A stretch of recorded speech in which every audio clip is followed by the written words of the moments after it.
Arian stood on the balcony of the Verani Hall and looked at the burning sky above the capital. The world had once been bright with silver towers and clean air, but now smoke curled through the clouds and the horizon glowed red from distant fires. Every hour another city fell. Every hour the enemy pushed deeper into their space.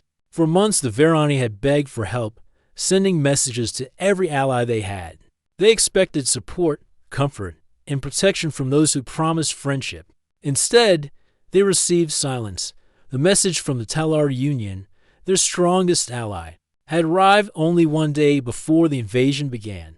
It was short and cold. The council said the Union would not send fleets or soldiers. They claimed their borders were strained and they could not risk their own worlds. Their tone made it clear they would not change their mind. When the message ended, Arian felt the weight of betrayal in a way he had not known before. Now the Verani people were alone. They were proud, peaceful, and intelligent, but they were not built for war. Their ships were made for research and travel, not combat. Their armies were small. Their defenses were weak. The enemy knew this, and that was why they struck without fear. As Arian looked out at the wounded sky, he wondered how long their world could last. The smoke from burning districts drifted closer, carrying the smell of metal and ash. People ran along the streets below, some carrying wounded, others searching for a lost family. One child looked up at him from the road, eyes wide with fear. That one look made Arian's heart ache more than any attack. Inside the hall, his advisors spoke in low voices. They tried to keep their emotions hidden, but the fear in their voices slipped through.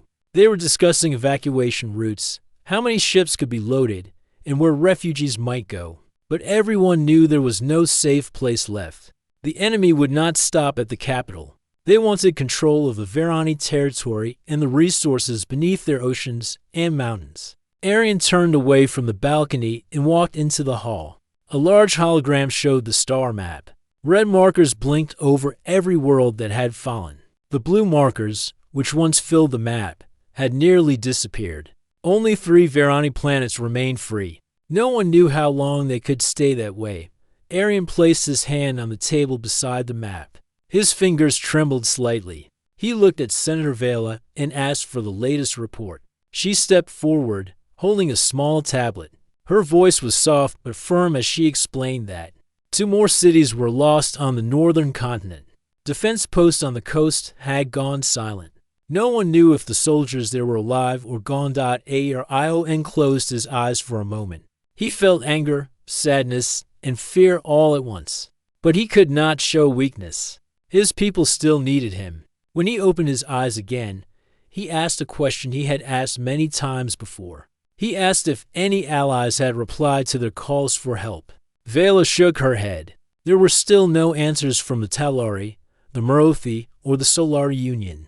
Even smaller groups that had once traded with the Verani did not respond. It was as if the galaxy had turned its back on them and moved away. Arian walked slowly across the hall. He looked at the doors that led to the old chamber where past leaders had once met. He wondered if they would have handled things differently. Maybe they would not have trusted the Talari. Maybe they would have built stronger defenses. But regret did not help now. He looked again at the star map and whispered that their last hope was to send one more message. A message that would go far beyond their region of space. A message that would reach worlds they had never met. It was a desperate act, but he had no other choice. If the Verani did not try, every world they had would be lost. His advisors agreed. They knew the message might never be answered, but they also knew they could not give up. Arian spoke to the communication officer and told him to prepare the signal. The officer rushed to the station and began to power up the long-range transmitter. The device was old and slow. It needed time to reach full energy levels. While they waited, Arian walked back to the balcony. He looked up at the wounded sky again. A large explosion lit up the eastern side of the city. The shockwave rolled through the air and rattled the silver railings. People screamed as buildings collapsed in the distance. Dust rose in dark clouds. Arian gripped the railing tightly. He wanted to help every person out there. He wanted to run into the streets and lift beams and carry survivors. But he knew he had to stay here and lead. That was his role. That was the burden he carried. when the communication officer called out that the transmitter was ready. Arian returned to the hall. His advisors gathered around him. The officer handed him a device connected to the system. Arian took a deep breath. He spoke with steady words, telling the story of their people, their suffering, and their need for aid. He explained how their allies had abandoned them. He asked, not for salvation, but for someone to stand with them before they fell. When the message was transmitted, the hall fell quiet. The only sound was the faint hum of the hologram. Arian looked around at his people. Some stared at the floor. Others watched the sky through the windows. They all knew waiting would be unbearable. The night passed slowly. Arian did not sleep. He remained in the hall, watching reports from every region. More losses were confirmed. A refugee ship went missing. A research station was destroyed. The number of survivors kept falling by dawn. The sky had turned gray with smoke. Arian felt heavier than ever. He wondered if their message had gotten lost in the void. He wondered if no one would hear it. Then, without warning, an alert sounded. The communication officer looked at his screen with wide eyes and called out that a signal was coming in. The hall froze. Arian rushed forward and asked who it was from. The officer looked confused as he tried to interpret the data. The frequency was unfamiliar. The origin point was far beyond any union or alliance. It came from a world outside standard travel routes. Arian asked him to identify the sender. The officer replied in a quiet voice that the message was from a planet called Earth. Everyone looked at each other. Arian felt a strange mix of surprise and disbelief. Earth was known in rumors and travel reports. It was a small world with a dangerous environment. Many classified it as a near-death world because its life forms were unusually strong and unpredictable. Few civilizations ever contacted it. Even fewer visited it. Arian asked for the message to be played. The hall became still as the audio filled the air. A calm human voice spoke. It belonged to Captain Laura Bennett. Her words were slow and clear. She said they had received the Verani distress call. She said they understood the danger. She said they were coming. Arian stared at the hologram of the star map as the signal ended. He watched a simple blue dot appear where Earth was located. It pulsed softly. It was the first reply the Verani had received in months. His advisors murmured in disbelief. Some asked if the humans were real. Others wondered if they were strong enough. But Arian felt something he had not felt in a long time. He felt a small spark of hope. The humans had answered when no one else had. They did not ask for anything in return. They simply said they were coming. Arian walked back to the balcony as the sun struggled to rise behind the smoke. He felt the cold wind brush against his face. He imagined human ships crossing the stars toward their world. He imagined people from a death world standing beside his own. He did not know if it would be enough to save them, but he knew one thing. They were no longer completely alone. For the first time since the invasion began, Arian allowed himself to breathe deeply. The sky was still burning. The city was still wounded. The enemy was still coming. But somewhere far away, a fleet from Earth was on its way. And that meant there was still a chance. He stood there for a long time, watching the smoke drift. He did not speak. He did not move. He simply waited. And for the first time, waiting did not feel empty. The Verani had reached out to the stars, and someone had reached back. Arian could hardly sleep that night every time he closed his eyes. He saw the burning cities and heard the screams of his people. The hope brought by the human signal was bright, but he knew hope alone could not defend them. He needed to see action, to see these humans arrive and stand with them. He wondered what kind of beings would come from a planet known as Earth, a world rumored to be harsh and deadly far across the galaxy. Captain Laura Bennett and Commander Ryan Cole prepared their fleet for departure. Their ships were smaller and older than most galactic military vessels, but humans had learned to fight with what they had. Laura walked along the deck of her command ship, feeling the vibration under her feet as the engines powered up. Crew members moved quickly, checking systems, running final diagnostics, and loading supplies. Despite the tension, there was a sense of calm determination. Humans did not panic easily. They had survived storms, predators, and harsh worlds for centuries. This was just another challenge. Ryan approached Laura with a report. They had analyzed the Verani system and the enemy forces surrounding it. He explained that the Verani were barely holding their last 3 planets, and that the invading enemy fleet was powerful and relentless. Laura nodded, already expecting the difficulty. Humans rarely waited for easy battles. They relied on adaptability, courage, and ingenuity. When the fleet finally jumped into hyperspace, the crew felt the pull of acceleration. Stars stretched into lines, and the vast emptiness of space surrounded them. Laura stood at the observation window, thinking of the Verani and the cities burning under enemy fire. She wondered how the humans would be received. Would the Verani trust them immediately? Could they coordinate with a species that had never fought a war like humans had? As the fleet approached the Verani capital, a series of warning signals lit up. Scout drones had spotted enemy ships closing in on the outer worlds. The humans were early, but the enemy was faster than expected. Laura gathered her officers in the control room. She spoke with calm authority, assigning roles, explaining formations, and outlining possible scenarios. Ryan, her second in command, prepared the ground teams for a direct landing if necessary. The first glimpse of the Verani capital came through the observation window. Smoke rose from the streets, and fires glowed orange against the silver towers. Some towers were intact, but others were crumbled or in ruins. Arian had sent a personal message to the human commanders, warning them of the situation and inviting them to land at a secure district. Laura made a note to respond immediately once they arrived. Landing was difficult. The enemy was already attacking the outskirts, and the humans had to navigate through debris and low-orbit fire. Ryan led the ground forces, moving with precision across the city streets. Humans had adapted to Earth's harshest environments, and their training made them able to handle Verani terrain easily. Rubble, fire, and smoke did not slow them down. Ion met the humans at a secure facility. He could hardly believe what he saw. Laura and Ryan walked calmly among the injured, offering words of encouragement and hands to help carry the wounded. Unlike other species who often hesitated or calculated risks, these humans acted immediately. Their presence alone gave the Verani a sense of security. That months of promises from allies had not. Arian introduced them to key advisors and generals. Discussions were held quickly, but efficiently. The humans studied maps, listened to reports, and asked practical questions. They did not complain about the difficult situation. They did not demand payment or recognition.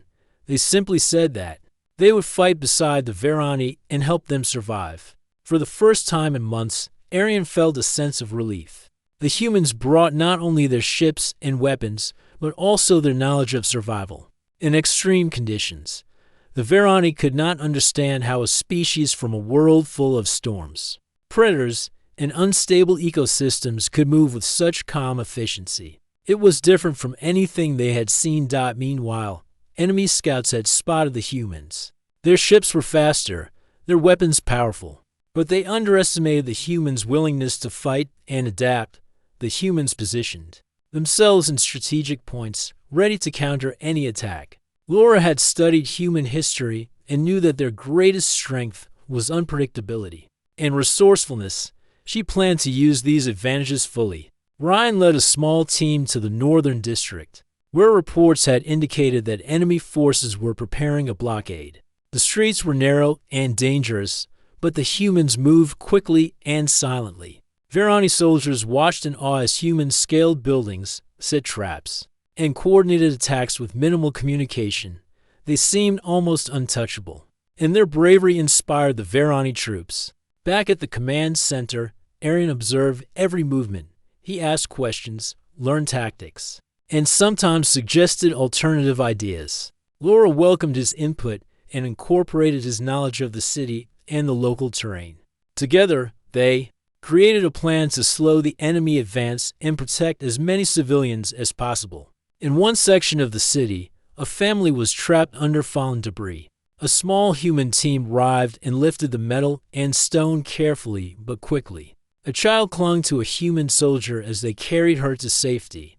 Other Verani citizens watched, some with tears in their eyes, others with hope they had thought lost. The humans did not boast or claim heroism. They acted because it was necessary. This simple bravery began to change the hearts of the Verani. Over several days, the humans coordinated with the Verani forces to set defensive positions, evacuate civilians, and conduct sabotage against the enemy's supply lines. Each small victory strengthened morale. Arian walked through the city, seeing soldiers and citizens working together with the humans. He realized that the presence of these Deathworlders was more than just military aid. It was a symbol of loyalty and courage in a galaxy that had forgotten them. Despite the danger, humans moved freely across battle zones. They crossed open streets, entered ruined buildings, and navigated treacherous terrain. Their training and adaptability made them almost unstoppable. Ryan explained that humans learned to survive through trial and error. They could endure heat, cold, storms, and predators because their history demanded it. Enemy forces, expecting easy victories, found themselves confused and often outmaneuvered. Arian's council met to discuss the next step. They could see the humans were committed, but they also recognized that the enemy would soon adapt. The humans suggested small, unpredictable strikes, moving quickly and striking where least expected. The Verani generals had never seen such tactics, but they agreed to try. It was the first time they felt they had a real chance. By the end of the first week, the humans had established several key positions across the city. They had rescued hundreds of civilians and slowed the enemy advance. Arian watched as humans and Verani soldiers trained together, shared meals, and even told stories to ease fear. Trust was forming, and it grew stronger with every successful mission. Arian finally felt a weight lift from his shoulders. Months of despair had made him question every decision. The galaxy had turned away. But these humans had come without hesitation. They brought not only skill but hope. For the first time in weeks, Arian allowed himself to imagine victory, not just survival. Late one night, Laura and Ryan walked through a quiet street near the city center. Fires still burned in the distance, and distant sounds of combat reminded them that danger was never far. Yet, they did not rush or panic. They spoke of strategy, of the next moves, and of the importance of staying calm. Their presence reassured the Verani even when words could not. A or Io and joined them briefly, thanking them for their courage. He admitted that no one else had come to help. The humans only nodded, saying it was what any capable species would do. Arian realized that the difference was not in their ships or weapons, but in their values. Humans did not abandon others in need, no matter how dangerous it was. As the night deepened, Arian looked at the horizon. Smoke still covered parts of the city, but lights from the humans' temporary camps flickered through the haze. He felt a strange sense of peace amid chaos. The humans had arrived. They had acted when all others had failed. The Verani might yet survive. He whispered a quiet hope to himself. Maybe this was the beginning of something new. Maybe the galaxy had underestimated humanity, but the Verani would never forget their courage. Together, they would face the enemy, and for the first time, Arian believed that survival was possible. The humans had been on the Verani planet for a week, and the city slowly changed around them. Wherever they went, hope followed. Soldiers and citizens began to believe that survival was possible, that the enemy could be stopped. Laura Bennett and Ryan Cole worked tirelessly with Arian, coordinating strategies, moving civilians, and preparing defenses. The enemy fleet was large and strong, but humans were not afraid. They understood risk and learned quickly. Ryan led a group of soldiers through a narrow canyon outside the city, a place where enemy scouts often traveled. The terrain was rough, with jagged rocks and steep drops. Most species would have avoided it, but humans moved confidently, using the rocks for cover and ambush points. They set traps and waited. When the enemy scouts approached, the humans acted with precision. Ryan gave hand signals, and his team moved silently. They disabled ships, captured important supplies, and returned without a single loss. The Verani watched in amazement. Their enemies were supposed to be stronger, faster, and more disciplined. Yet, the humans turned every disadvantage into a strength. Back in the city, Laura coordinated with Verani engineers, She studied their technology and taught ways to use it more efficiently. Humans did not rely on the most advanced tools alone. They adapted and improved what they had. Small changes made huge differences. Buildings were reinforced, escape routes were secured, and communication lines were made faster. Verani civilians began to help, building barricades and preparing supplies. It was the first time they felt in control instead of hiding and running. Arian often walked among the humans, asking questions, watching their methods, and learning. He saw how calm they remained under fire, how quickly they made decisions, and how fearless they were of danger. Even when enemy ships fired on human positions, they did not panic. They repaired damage, returned fire, and adjusted their plans with no hesitation. In one daring operation, Ryan led a team to sabotage an enemy supply line near the southern coast. The mission required traveling through swamps and cliffs filled with predators. Most species would have avoided it, but humans moved with confidence. They built makeshift bridges, moved silently through water, and set explosive charges. When the enemy arrived to resupply, the supplies were gone, and the humans had disappeared without leaving a trace. Verani soldiers were amazed. Their people had never seen such daring actions. Meanwhile, Laura led the defense planning from the city center. She predicted where the enemy would strike next and positioned humans and Verani forces strategically. Humans could move fast, strike unexpectedly, and adapt to any environment. She taught Verani soldiers how to fight in ways they had never considered, emphasizing flexibility and courage over strength and technology. As the days passed, small victories began to build confidence. The humans and Verani freed captured civilians, defended critical positions, and disrupted enemy formations. Each success encouraged more cooperation and trust. The Verani soldiers no longer hesitated. They fought with humans as equals, learning quickly from their tactics and instincts. During one particularly dangerous battle near the Eastern Gate, humans held their ground against an enemy wave twice their size. Ryan directed fire from hidden positions, while Laura moved with the wounded to safety. Humans adapted to every change, every attack, and every surprise the enemy threw at them. By nightfall, the enemy had been forced to retreat, leaving the humans and Verani standing. It was the first clear victory the city had seen in months. Arian visited the battlefield the next morning.